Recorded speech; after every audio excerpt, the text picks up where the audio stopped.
Hey, greetings and salutations, and welcome to another edition of HeteroHIV. I'm your host and moderator, Reggie Smith. As many of you know, I am a long-term survivor living with HIV since 1984.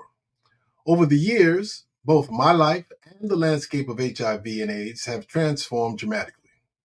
In the early days, there were no medications, and we faced the terror of imminent death from opportunistic infections that ravaged our weakened immune systems.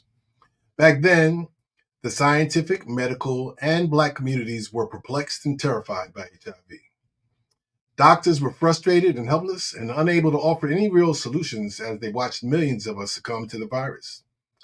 The Black church often responded with harsh moral judgments, showing little compassion for those affected by HIV due to perceived lifestyle choices. Legal system, they criminalized us for simply living our lives, trying to legislate us into invisibility out of the fear of the unknown. And politicians, in positions to allocate resources and funding, they frequently ignored and ostracized us, dooming many of us to certain death. Perhaps the most painful of all was the way our own families and friends treated us. They often shunned us, speaking about us with fear and disdain, using terms like the monster or the package, and sometimes even isolating us with paper plates and plastic forks. This pervasive fear created deep divisions within our communities and families, especially between the gay and straight communities. Gay Black men face multiple layers of discrimination, and straight Black men feared being associated with homosexuality due to the added societal stigma. The down low phenomenon was a real issue, born out of fear and pressure. And Black women, as always, had to adapt and endure. They bore the weight of the continuing our entire race. And at the same time, they were attending the funerals of their loved ones and often keeping the secrets that men took to their graves. Amid all of this, what we truly sought was acceptance and love, all of us, right? While homophobia existed long before HIV, the virus exacerbated the ideological and sociological divide between Black men and women. Yet many lives have been enriched through the experiences of dealing with HIV, haven't they?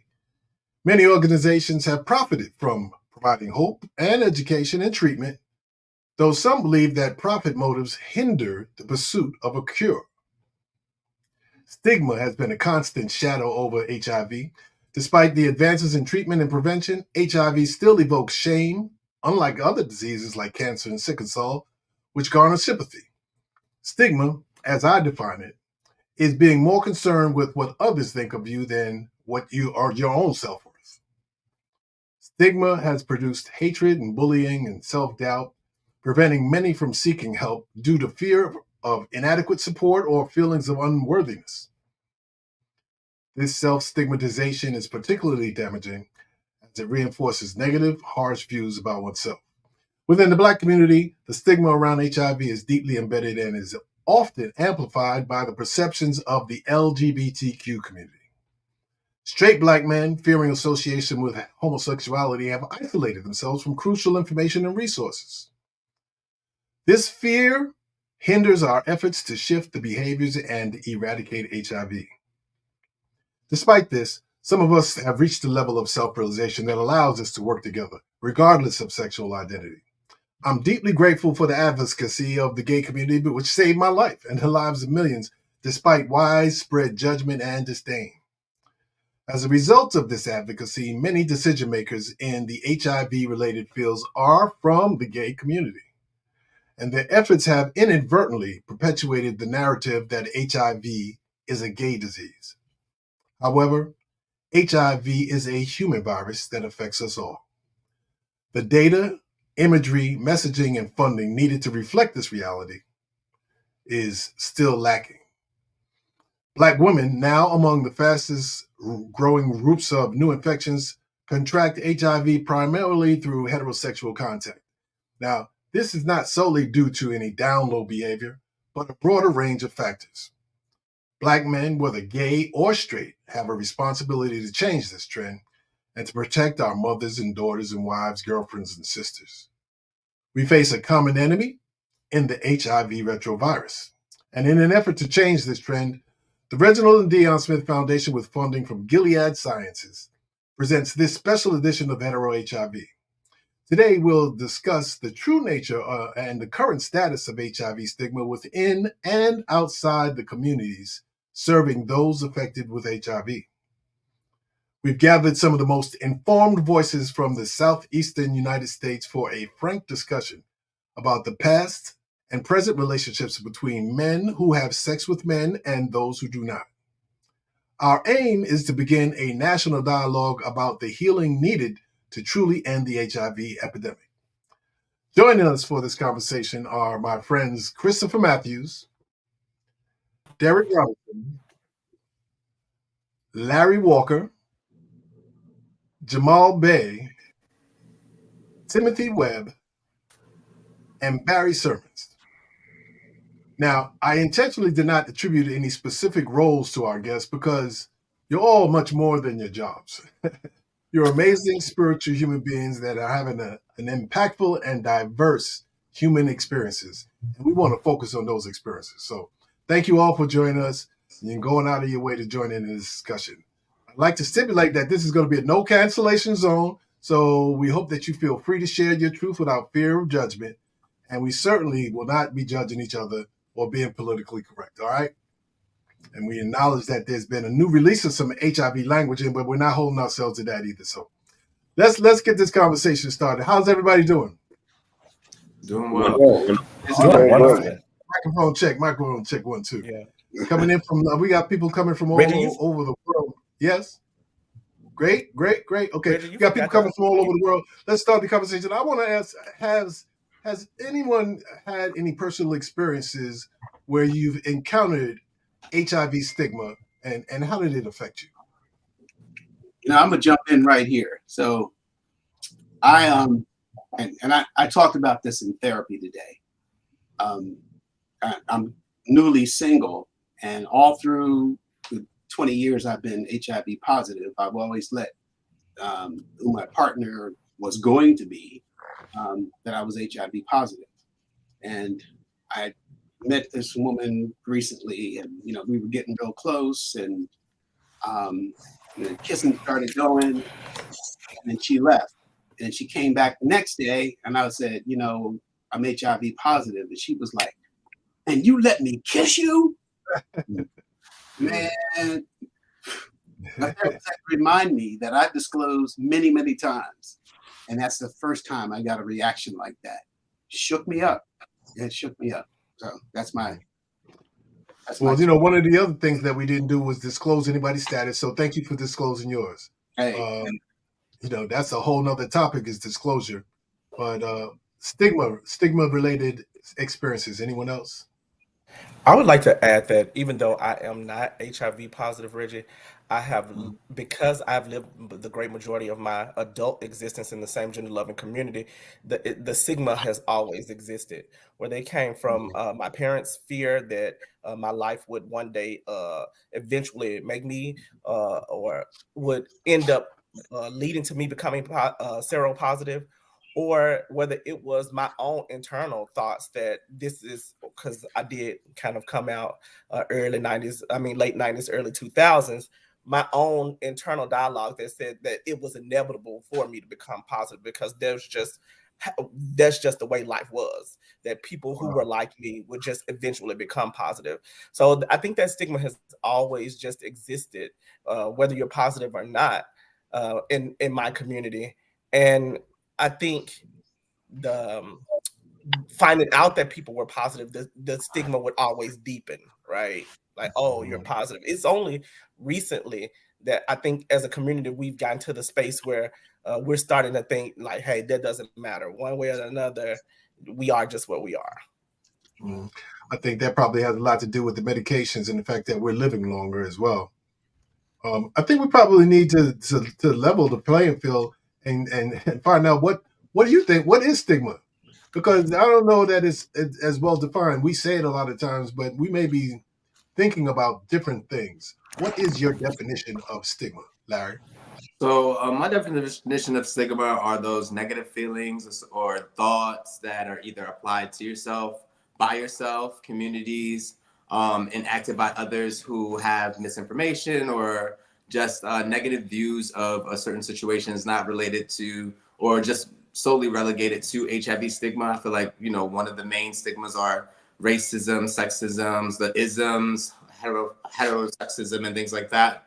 But more specific to this conversation, I think that, you know, as people, as Chris said, you know, like growing in the age of HIV in certain communities, you know, you can experience HIV stigma regardless of your serostatus. So what I'm hearing, Jamal, is that at the root of all stigma is judgment. Is that Yes. what you're hearing? Yes, and I agree. I agree with everything that Larry said. You know, I think for me though, as someone who is HIV negative, and have worked with HIV for a very long time, just the assumption, because I've worked with people that have HIV, it's assumed that either I'm HIV positive or that I'm gay. And so it's battling those types of misinformations and stigma that I've had to deal with throughout my career. So Timothy, I know that we've had some chats before, and it's briefly, and we agreed on one thing. That it's really about being human, isn't it? It's always about being human. I think that, you know, the fine line is that we need to lead from the human aspect first, and then everything else comes after that. And I think a lot of times we can't get past, oh, this person has this person's doing this. I'm like, we all human. We all need love. We all need caring for. We all need attention. You know, personally for me, when to go back to your other questions, like, you know, trying to have a kid right now, it's a lot. It's a lot. So stigmatizing. Even though I'm viral suppressed and I'm doing everything I've been doing, I've been viral suppressed for years. It's just been hard the last 3 years with trying to, you know, find someone, first of all, that would agree to have the kid, and then secondly, you know, saying when you find them, it's like, okay, now I got to tell you everything that's going on. And then you talking about that part, we have, you know, got pushback, a lot of pushback, you know, and a lot of people like, oh, I don't even believe that you're gay, I don't believe that you're this, I don't believe that, and it's just like, you know, you can't go by face judgment or book by what you see anymore, because I think the new, you know, kids on the block don't necessarily show their gayness out front, or they're even like wearing it on their shoulders now. It's like people are just regular people now. So it was before you can look and say, hey, I could tell this person this, or I could tell this person that. It's like you can't even do that anymore. Right. So then I guess we should stop the bullshit about down low. What do you think, Derek?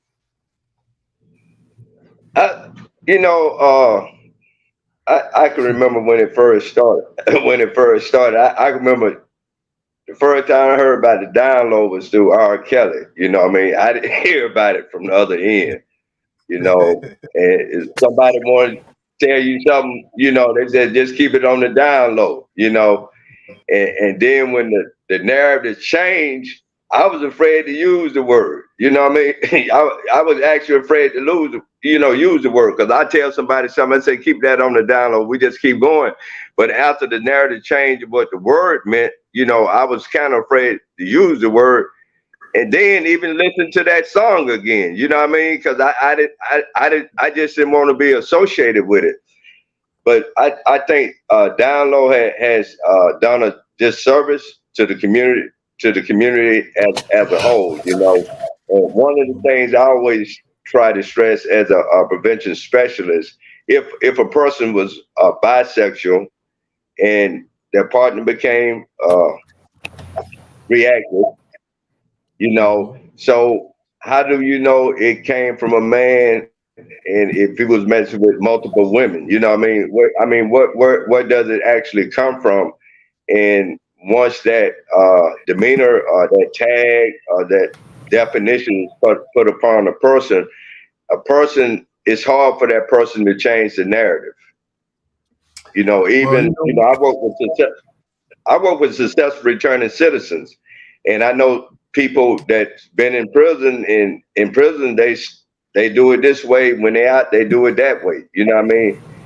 But they always have to carry that definition. You know, I think it needs to be eliminated. You know, and it's cause of more hatred. I think hatred and stigma, because In the beginning, that was the blame of the spread of the virus because men were being bisexual, not that they were just having sex. You know, you said something that was real important, and that's you wouldn't even listen to the record because you didn't want to be seen as recognized and download. You know, a lot of straight men are not getting information because they don't want to be identified as gay. And I think that that's at the root of a lot of because of the judgment surrounding it. And thank you, brothers, who have been living the lifestyle of men having sex with men and proudly, you know, because without you, we wouldn't be where we are now. But for some reason, you know, even if you're positive as a straight man, you know, your ass could be on fire and you won't go where the water's at because you don't want to see somebody, you don't want somebody to see you drinking. And I think that's kind of crazy. Why are we still having these problems? I mean, this. Go ahead, Larry.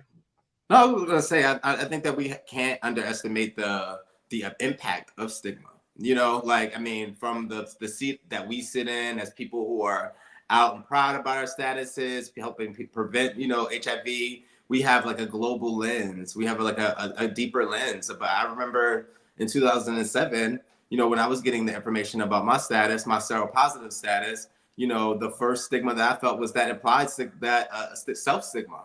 There were certain people I wouldn't tell in my family, certain conversations I wasn't willing to have because I felt that certain folks wouldn't get it. And because I didn't have those conversations, certain of my family members, have succumbed to HIV related illnesses. So like, I think that, we just have to give folks a little grace. And just as Black men in general, we're not getting tested for a lot of things. We don't have that healthy relationship with the medical industrial complex. And that's because of a really nuanced history with the medical industrial complex. You know what I mean? So like, if we're going to be helpful in getting folks across that line, we have to honor all of the barriers. You know what I mean? And of course, some of that is with us, but it's not unfounded, right? Like it comes from a real place.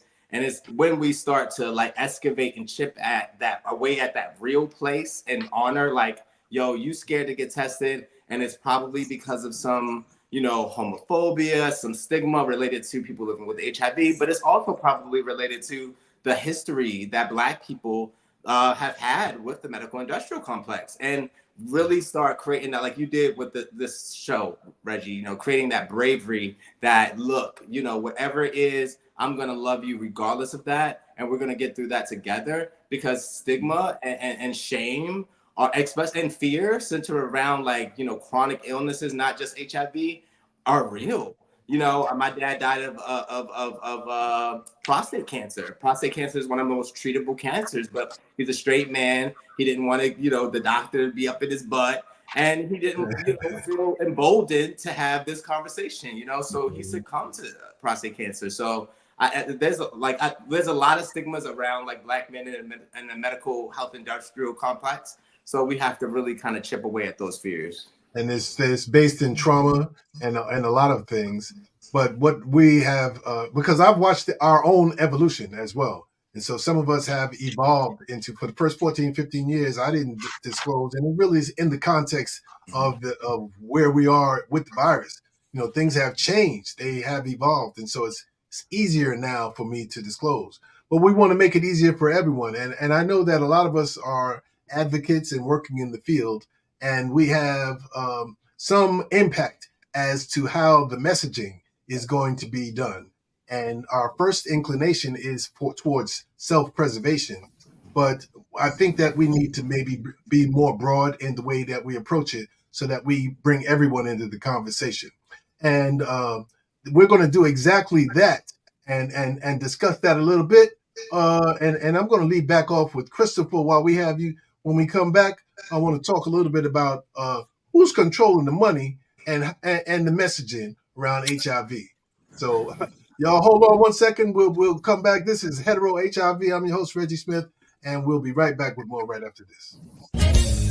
Programming on Jazz 91.9 WCLK is made possible in part by the Reginald and Dion Smith Foundation, a proud WCLK business member. The Reginald and Dion Smith Foundation is a wellness awareness recovery network virtual community. They help people affected by HIV, those in recovery from substance use disorders, and persons looking for support to change habits that lead to poor health. The Reginald and Dion Smith Foundation is a judgment-free safe space zone for sharing healing solutions, finding understanding, and empowerment.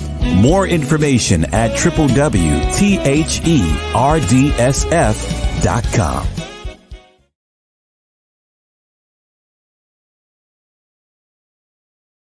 Let's dive into something important, and that's PrEP by B Brand. I know it's not your typical conversation, but it is crucial for your well-being. So PrEP is like an insurance policy, but for your sexual health. It's a one-time tablet that you take within 3 days of having unprotected sex. It provides protection against chlamydia, gonorrhea, and syphilis, helping you stay safe. Yes, that's right.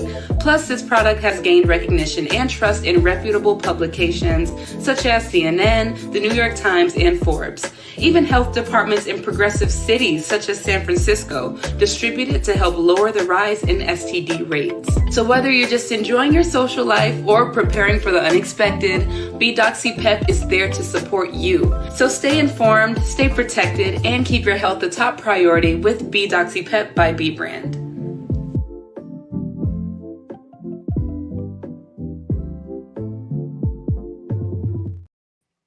And we're back, and we're talking about HIV and the true nature of HIV stigma. And we've got a conversation between some of my gay brothers and my straight brothers. We're not going to talk about LGBTQIA+, the whole letters, but we want to talk about the money. Christopher, I'm going to ask you, Christopher, we didn't talk about titles and things like that, but I know you know that there's money being distributed to organizations, and I'd like to maybe talk a little bit about who's controlling the money and the messaging around HIV and why. I think the money is often controlled by two things. It's controlled by the innovation that comes from pharma, because pharma is working diligently to make new medications, to put out new things to address the issues, but then it's also controlled about the feds, right? Because the feds are initiating new research, they're doing the long-term studies or paying for those long-term studies, they're feeding money down through the states, they're feeding money also down to the states, down to the regular engagement level with everyday people. And so the money is controlled mostly by those two people in those two ways, right? They're in each addressing is their own desire for what needs to happen, right? Pharma is always trying to, for lack of better terms, pharma exists to make money. I mean, they are doing the community a good, but they're also trying to make money, and so they're pushing videos and community engagement, et cetera, so that they are better able to address the needs of the people who they're serving. And then we have the feds who are also trying to address the community good, and they're also trying to push their dollars where they want to go. I think the problem with it is, the good thing about it is that there is money. Money does exist, and there is always innovation on the horizon. I think that's good. I think the bad or the downfall is that because oftentimes the people are doing their own research, and their research is sometimes behind, it isn't ground level innovation, we miss out on the opportunities to see where issues are rising swiftly, and we are often behind change, right? So by the time we get information from something from either group, they've done so much research and they've spent so much time researching it over and over again that we often miss out on the new innovation that has happened in the moment. So I want to applaud them. At the same time, I do want all parties involved to know that sometimes those things that are homegrown in the ghetto are much more conducive to success because they are right on the horizon of what's going on, and we've got to be aware of that. Some of the best interventions are on the streets right now, and they're being created by people who are just looking to address whatever situation is going on in their local communities. And by the time they get a gazillion dollars worth of funding, that issue may not even be the same issue anymore, or we might not even need to address it in the same way. So we need Well, to you know what? They're a little slow. They are a little clear slow. about They that. are definitely a little slow, Christopher. And not only that, but organizationally, that's exactly right. And we're grateful for the money. But as it filters down, because of the fact that the virus was affecting the gay community, and you advocated for it in the beginning, most of the positions of influence are held by gay black men and white men, but mostly gay men. And the messaging and people, and I watch all the time with the farmers are always centered around the gay community. And never, you never see any images reflecting. Am I true about that, Jamal? I see you shaking your head, Jamal. Well, Yeah. Go ahead, Derek, and then I'll go after you. Go ahead, Derek.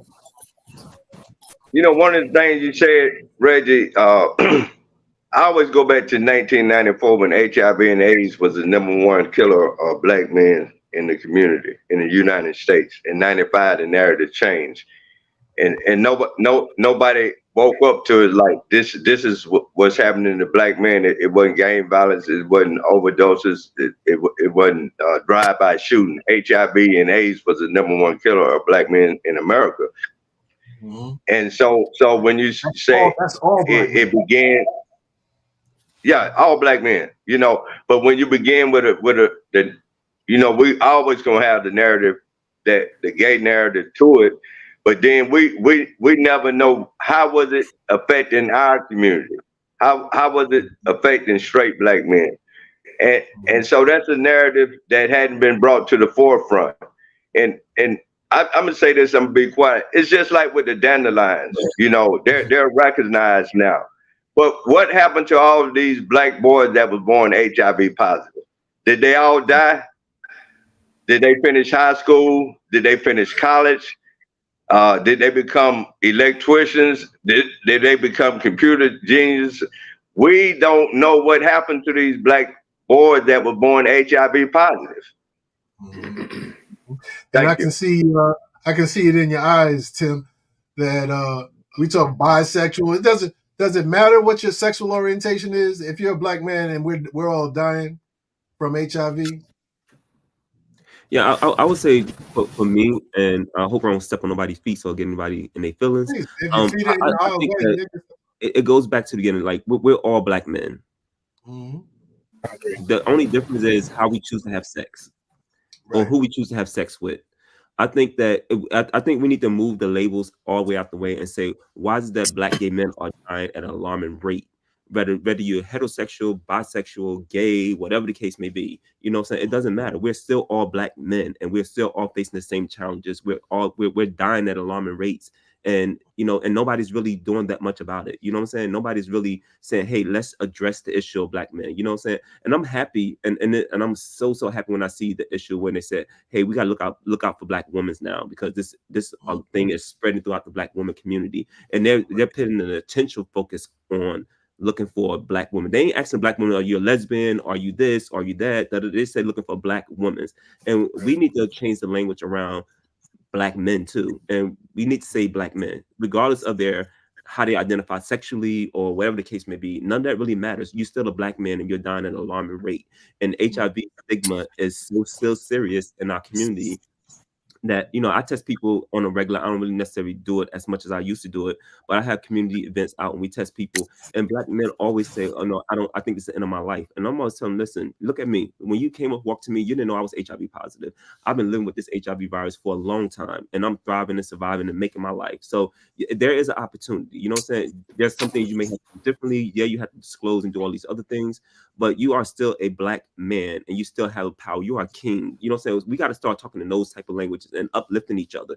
And regardless of where they at on the spectrum, whether they gay or straight, whatever the case may be, you're a black man first. And we don't start looking at things in that manner, Like we're just gonna lose the whole focus, and everybody's gonna still go into their own silos. Like I'm only gonna worry about the gay man. I'm only gonna worry about the heterosexual man. I'm only gonna worry about the bisexual man. Like we have to really break those silos down and say, hey, we all human, we all black, and we all men. That's right, and we're gonna have to fight together. And so Jamal, who's the enemy, and what do we need to do to defeat it? Well, I don't know if I want to use the word enemy, but what I will say is that there's two things. One is model, and the other is apparatus. And so when you talk about funding, if you don't have anyone at the table at the federal level, you're not going to get heard, period. If you don't have a policy person, if you don't have connections to pharma, if you don't have connections to some of the largest AIDS organizations in the country, you're not going to get heard. You know, the first funding for communities of color actually came from Black gay men in the 90s. And what Black gay men or men who are gay who identify as Black have been successful about is following a model or apparatus that was inherited from white gay men.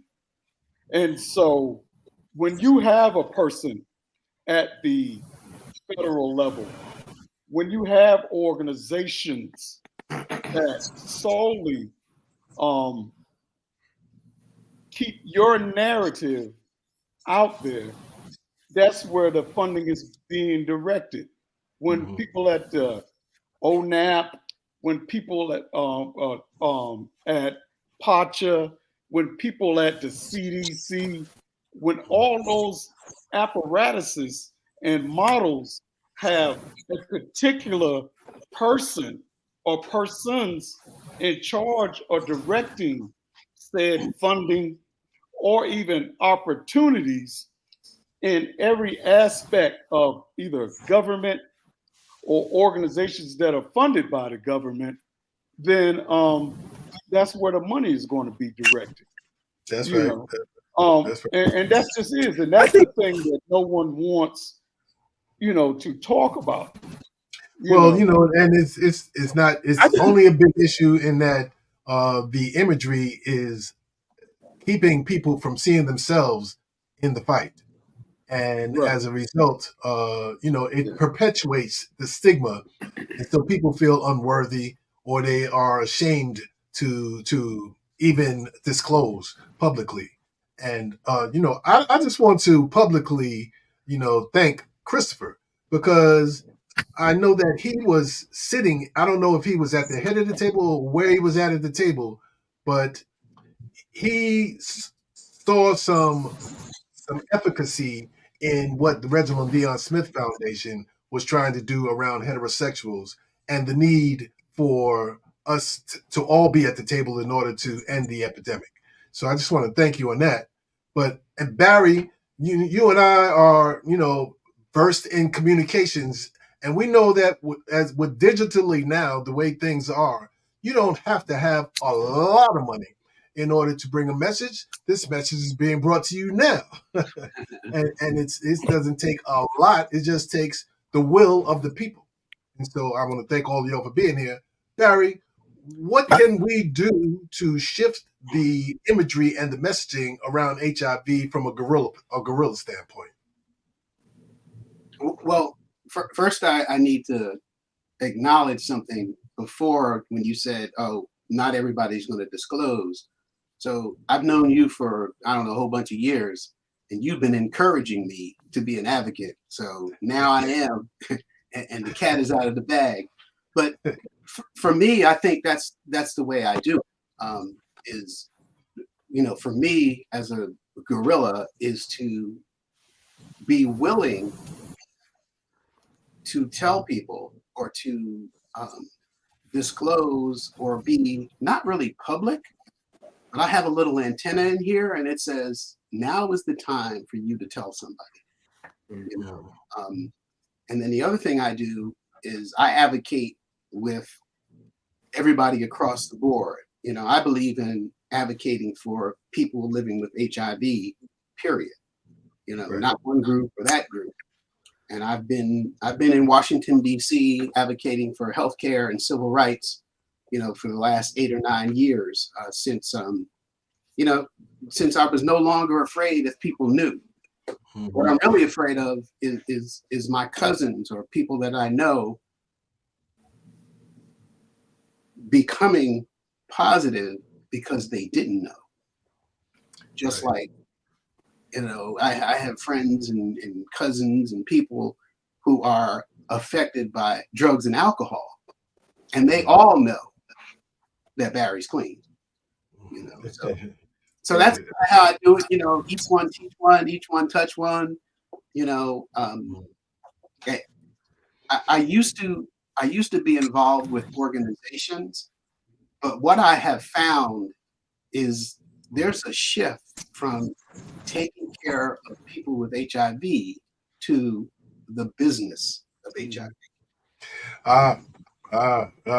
So you hit a point there, I think and the other, go ahead, Christopher. Before we go to break, I think I wanted. There was a statement that Tim made about throwing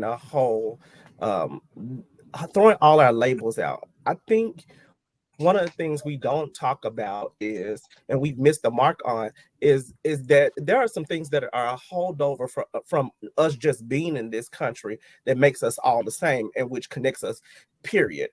Black men were hypersexualized from the days of plantation time, right? And so that has held over years and years in. We are this far removed from being on a plantation, and yet hypersexuality, the tenets of hypersexuality that existed from that time still hold over now.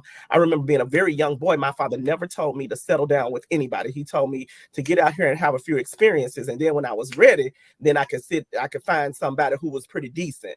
Little girls aren't socialized like that. They're socialized to be emotional, be connected very early on. We're socialized often to explore sexually. And so when we are having these conversations, we want to make it a black and white thing, like, oh, this is gay sex, this is heterosexual sex, when really there is an amount of exploration that exists for us as black men, period, when it comes to sex. Most of the time, most of us have, by the time we reach maturity, we've had a multitude of sexual partners.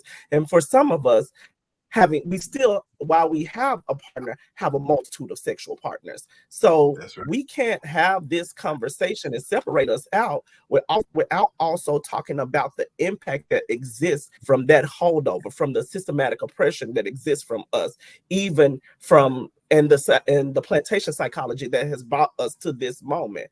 We're prone to be having more sex.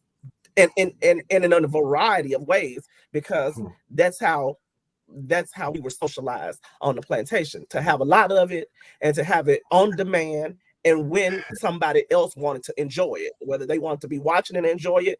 And so we don't talk about that, and we leave that out of the conversation.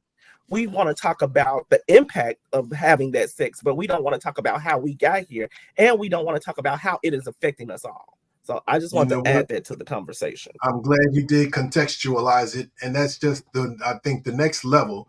I think the next level after that is the energetic part of having an orgasm. Just having an orgasm for me was about still in my mind and trying, and it's the one time when I'm not thinking and I can get closer to heaven. So I think, finding God and finding a way out of here is the next level. But contextually, we all do bring that black trauma into it. And whatever we bring into it, it's affecting our black women, our sisters, our mothers, because no matter what, the one thing we all have in common is we all have a mother, I would like to say. And I'd like to talk a little bit more about that on the other side as we start talking about some solutions. But let's take a break. Let's take a break and pay a little homage to our mothers and sisters, and with a message to black women. And we'll come back right after this.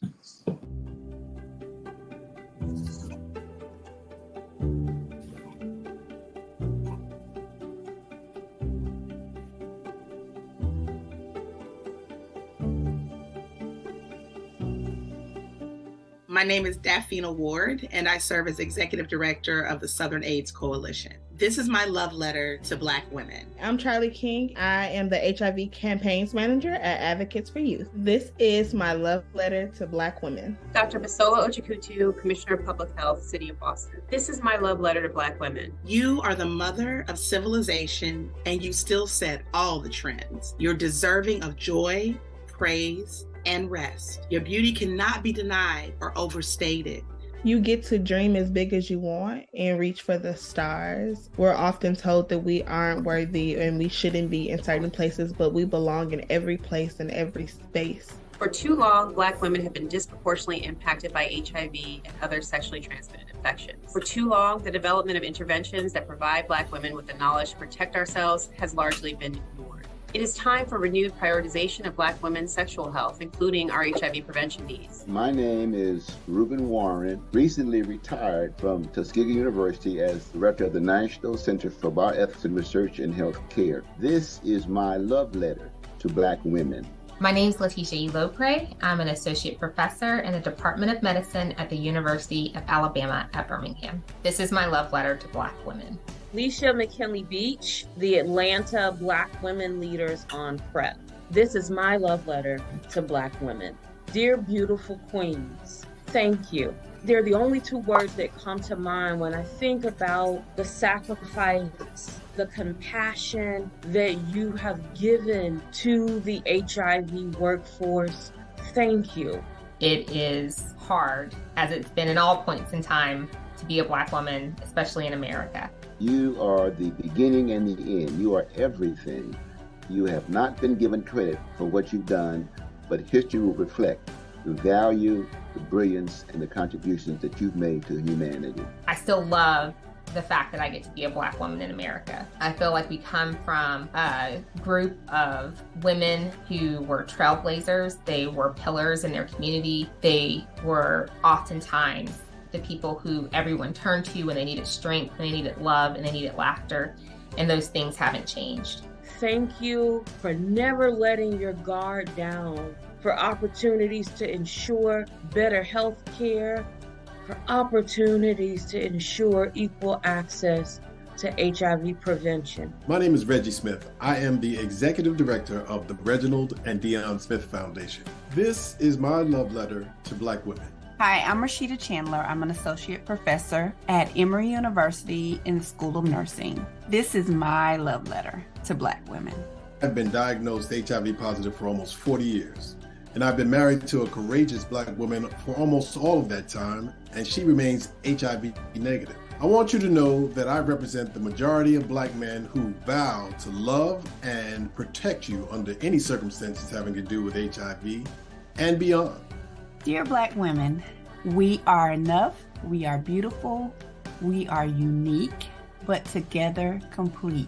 We will overcome someday, starting today, and our health and wellness is one way. We admire you and we pray for your forgiveness as we come together as a community and a family to end the HIV epidemic, because love is love. When it comes to caring for others like our children, fathers, family, and mothers, promise me we will squeeze ourselves in every now and then, even encouraging the same of a friend. The health of Black women must be made a priority. I care, and so should you. I think this is also our time to build and unite our community. You have a community of other Black women that are standing behind you, so reach out and form your village. We have influenced every systemic institution. Let's be and remain optimally fit, sis. And I seal this letter with a big hug and kiss. Thank you for your tears, those that were of sorrow and those that were of great joy. Love yourself. You are worthy, and dream big. Walk in your abundance without apology. I'm so proud to be a father, a husband, and a son of Black women. Just know that all your work and your service has not been in vain. Thank you.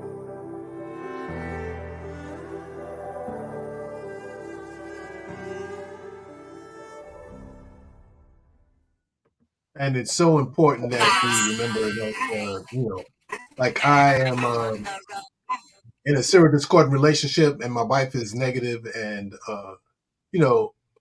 just Timothy, I hear you talking about trying to have a child. It's Black women are the fastest rate of new infections.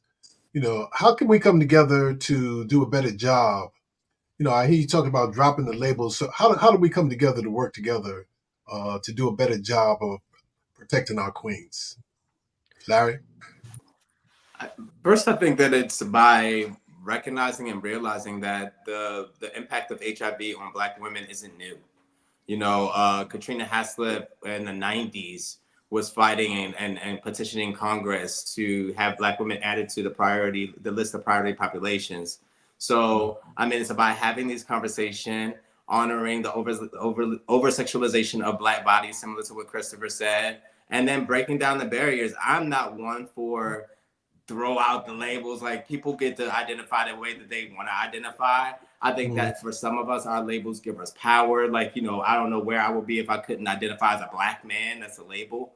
But I think that we need to get to a space of like loving each other across the barriers and the boundaries of labels, and having those frank, honest, helpful, useful conversations as opposed to being prescriptive and competitive.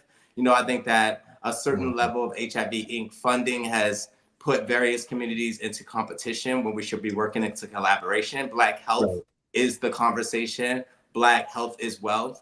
And if we have to work collaboratively to actually chip away at this thing, like the prioritization of Black men, Black gays or same-gender loving men around HIV, again, started in the late 80s. But we're still one of the highest impacted groups, so like it got to be more than just about messaging and one community safeguarding itself. We have to start seeing Black health as a global issue and start acting as a unit. And I think that that's how we safeguard one another, because it's not, just Black women or, now we're seeing that Black trans men are being left out of certain conversations and are celebrating Black straight men are, in a situation that Black women were in the 90s where Black straight men don't get HIV, they just die of AIDS. You know what I mean? So it's like, we really have to start to act in this concerted, uniformed way, just across communities. Yeah, absolutely right. And we should know that anyway. As Black people in America, we've always had to fight. And separating us, dividing us to conquer us is not a new strategy. Yes. And I'm, as the Reginald Dion Smith, our foundation, we focused on wellness because that's the one thing that we all have in common. Doesn't matter what, it don't matter what. When you're sick, the only thing you want to be is well. And everybody's got that, well, not everyone, but that Tuskegee, Tuskegee, you can't trust. So the best way to handle it, thank God for HIV, because when I was diagnosed, there were no medications. So I had to find natural methods. I had to find a way to stay alive. And that empowered me. And so we want to empower each other to find ways to stay well. And one way to do that is to not be stressed out. Stigma seems to add to our stress, because now you're holding a secret and you're not getting information. Derek, we're trying to bring, I know that you started a heterosexual group, people who are identified as heterosexual because they were afraid to go into the gay men's group to get the information and save lives and the community. How hard has it been to bring them along, and what can we do to bring them into the fold?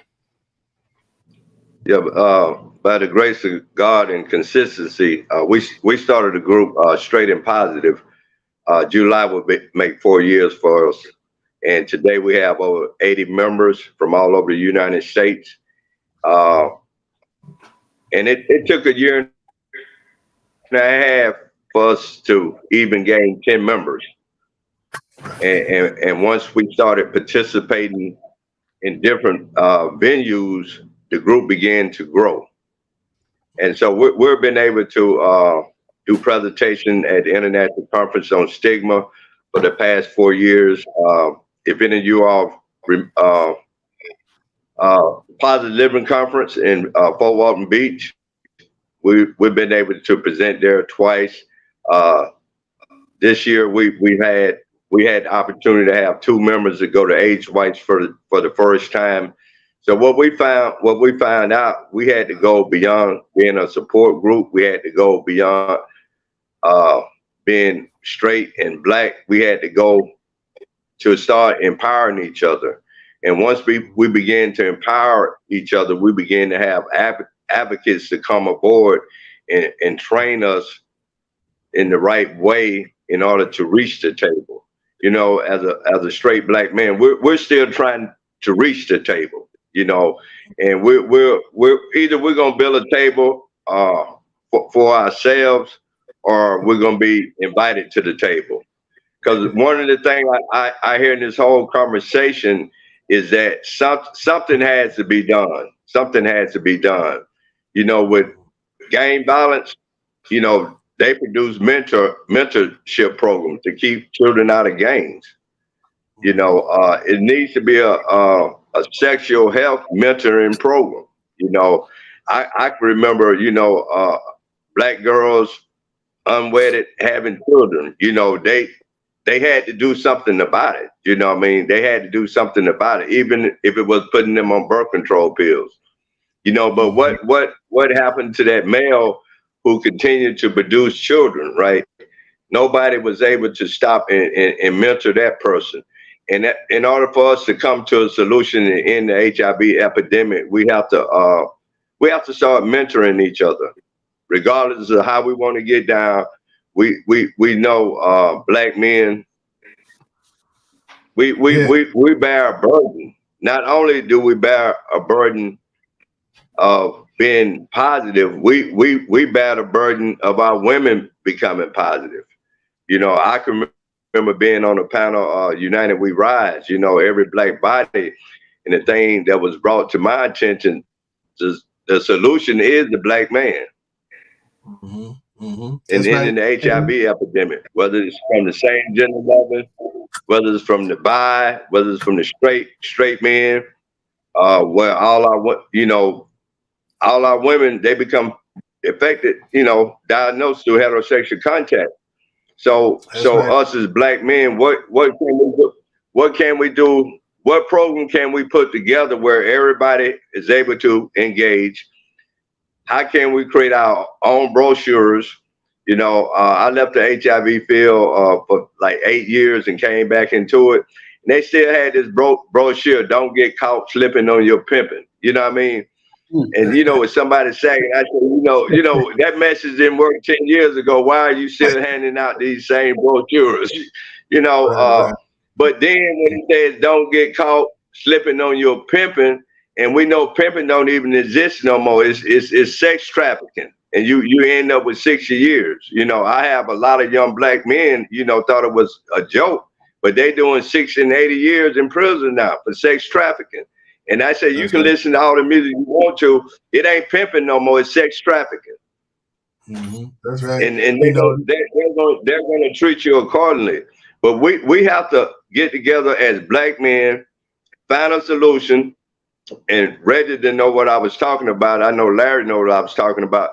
One day I said, Reggie, this is the Atlanta Compromise. He said, that's some Civil War stuff. I said, no, that's not Civil War stuff. You know, if you ever go into the Atlanta Compromise, it was two different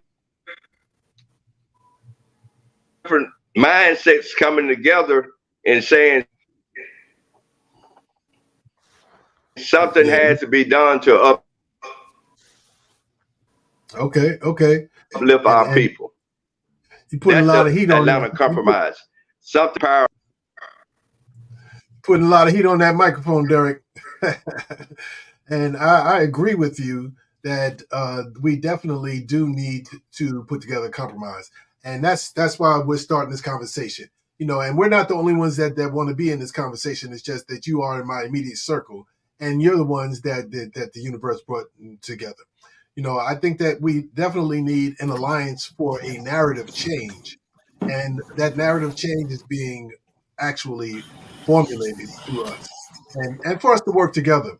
And this won't be the last time that we have this conversation, if it's cool with y'all, but we do have a limit of time right now. I'm glad that everyone had an opportunity to contribute. And the next time, we'll bring some other folks to the table, and we're going to do this some more. I know that we're all working at different organizations. So I'm going to ask you, raise your right hand and take a pledge that we will continue this conversation, and we'll do something more concrete together. We'll continue to create an alliance for narrative change and work together to bring everybody to the table so that we can save all our folks from HIV and beyond. Is that cool? Ashe.